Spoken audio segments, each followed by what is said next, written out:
औज़ुबिल्लाहि समीउल अलीम मिनश्शैतानिर रजीम बिस्मिल्लाहिर रहमानिर रहीम।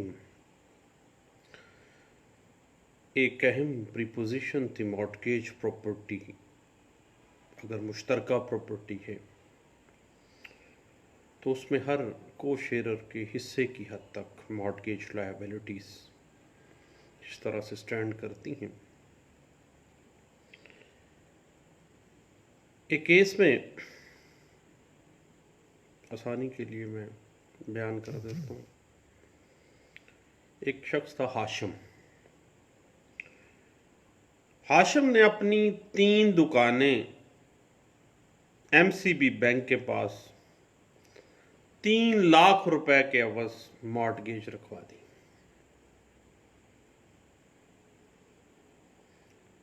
कुछ अरसा गुजरा, हाशिम फौत हो गया। हाशिम के 3 बेटे, औलाद में 3 बेटे थे। उनका नाम था शान, फर्रख और अली। अब हाशिम के मरने के बाद ये तीनों बेटे शान, फर्रख और अली उसके वारिस थे, जिन्हें विरासत में एक एक दुकान जो है ना विरासत में उनको मिल गई।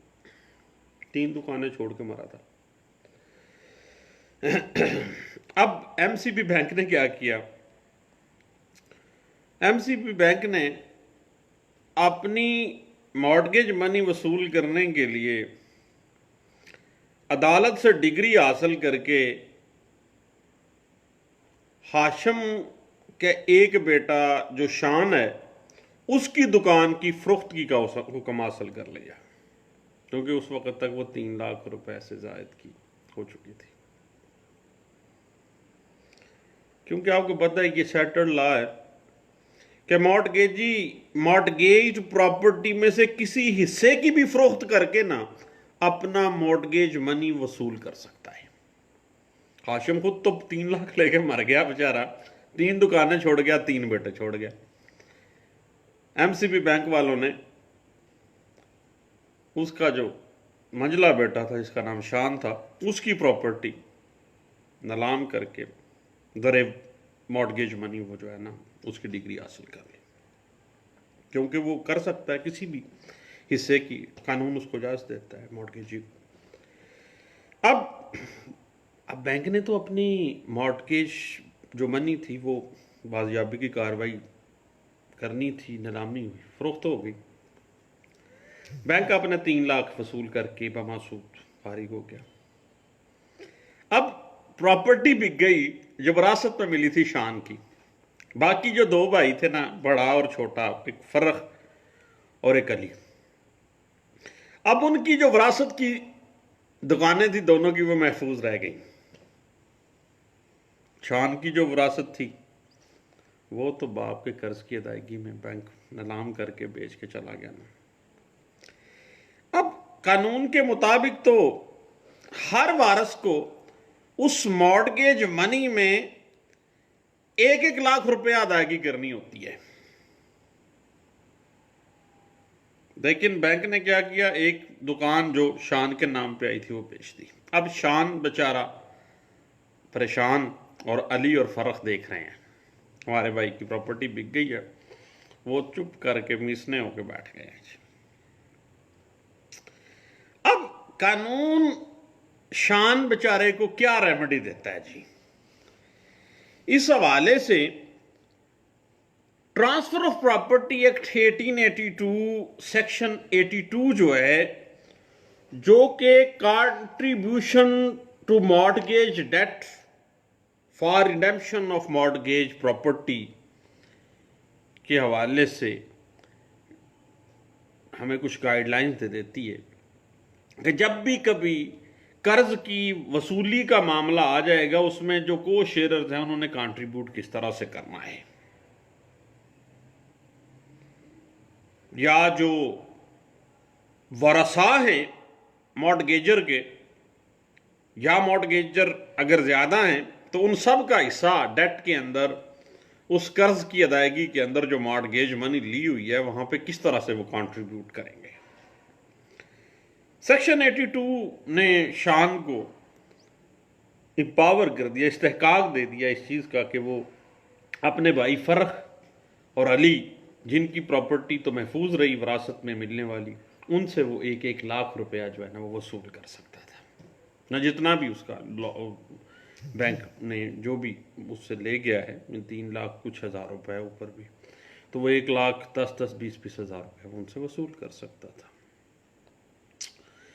अब दोस्तों याद रखिएगा, section 82 transfer of property act 1882 जो है वो ये कहता है कि जब मॉर्टगेज के एवज 2 या 2 से जायद अशखास अदायगी के जिम्मेदार हैं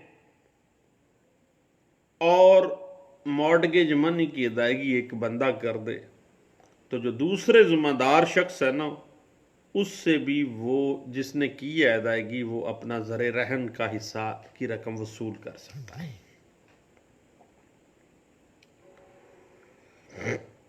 अब section 82 transfer of property act 1882 वाजे कर देती है कि अगर किसी जायदाद के मालकान उसे मॉर्टगेज करें तो उसे रिडेम्पशन करवाने के लिए हर मॉर्टगेजर जो है वो उसी तनासब से रकम अदा करेगा जिस तनासब से वो उस मॉर्टगेज प्रॉपर्टी का मालिक है।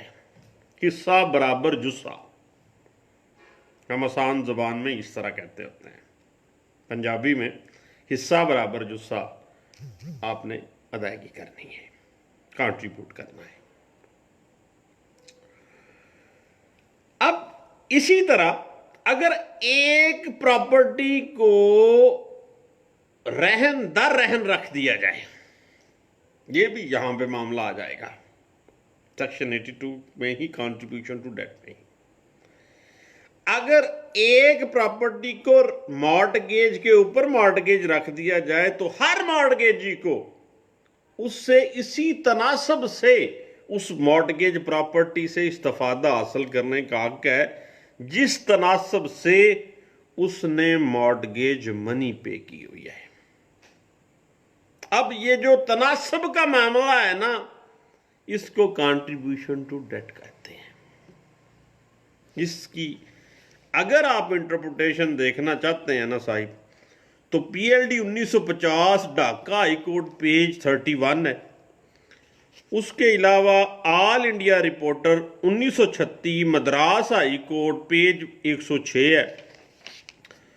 उसके अलावा हमने इसी बात को मजीद अगर आप इंटरप्रिटेशन में देखना चाहते हैं तो all India reporter 1958 Mysore high court page 43 है। और इसकी अगर बेसिक्स को आप देखना चाहते हैं तो all India reporter 1915 Calcutta high court page 334 में इस बात को इंटरप्रेट किया गया था। और इसी बात के ऊपर 2020 तक की जो जजमेंट्स हैं वो इसी बात को सेटल्ड प्रिंसिपल के तौर पे इस बात को इंटरप्रेट कर देती हैं। अब याद रखिएगा कि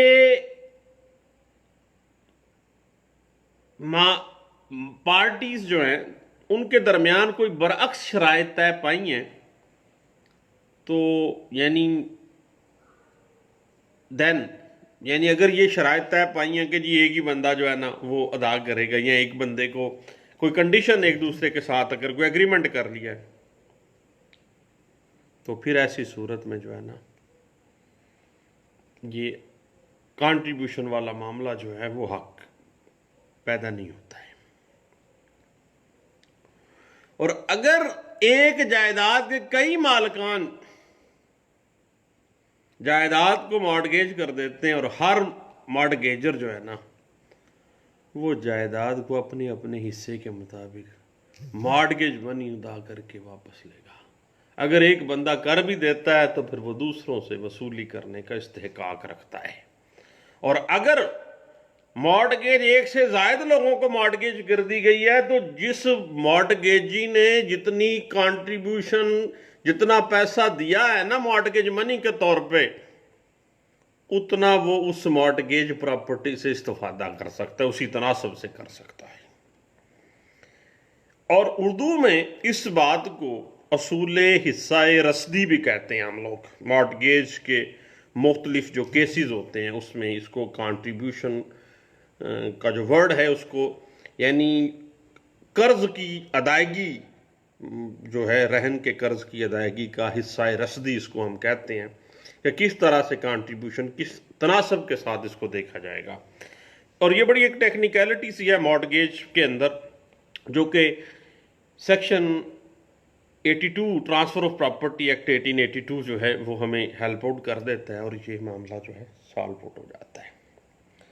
लें दोस्तों, इंशाल्लाह दोबारा मिलते हैं। दुआओं में याद रखिएगा। अल्लाह हाफिज़।